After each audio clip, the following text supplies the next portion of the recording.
This week is Eating Disorders Awareness Week in Quebec. I have officially been living with an eating disorder for a little over a year. But I've been flirting with disorder for much longer than that. I can't say exactly since when. I remember being nicknamed anorexic in elementary school, then having comments like, "You eat like a bird, you're very small, stay slim," and so many others about my weight, my physical appearance, or my appetite. These innocent comments play on the mind much more than one might think. I see everywhere, especially this week, that it is important to seek help. Because as Genevieve Caron said so well on Sunday evening on Tout le Monde and Talk, getting out of it alone is almost impossible, it takes professional help. But where? I am a student, on loans and grants and facing the housing crisis. I'm not rolling in gold.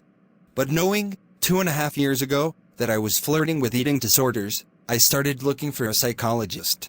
I've called around 30 and I'm still not on a single waiting list. Too many people in need, not enough therapists to help us. I went to see a nutritionist. Being more accustomed to working with people who want to lose weight, she was repeatedly indignant about the insufficient amounts of food and protein I was ingesting. Little by little, she brought me closer to the thin line of eating disorders. I consulted my family doctor. She requested that I have a place in the eating disorders program at my local hospital. In full transparency, she told me that as long as I stood my ground, I would not get into the program. I've been on the waiting list for 8 months, still no news. During this time, the disorder takes more and more space in my life, in my head. Organizations like Annabur Community Organizations offer nothing more than group sessions or call lines, which are already a good start. But this is only the beginning.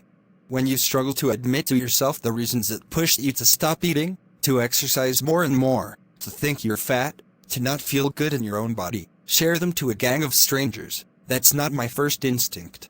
Then isolation sets in and takes over. No matter how much you talk about it with your loved ones, they don't know what to do either, except observe your plate even more. To heal, in the current system, my only choice is to stop eating to the point of having to go to the hospital emergency room to be treated. As much as I don't want to go there, I don't see any other options for finding help. And that's not normal.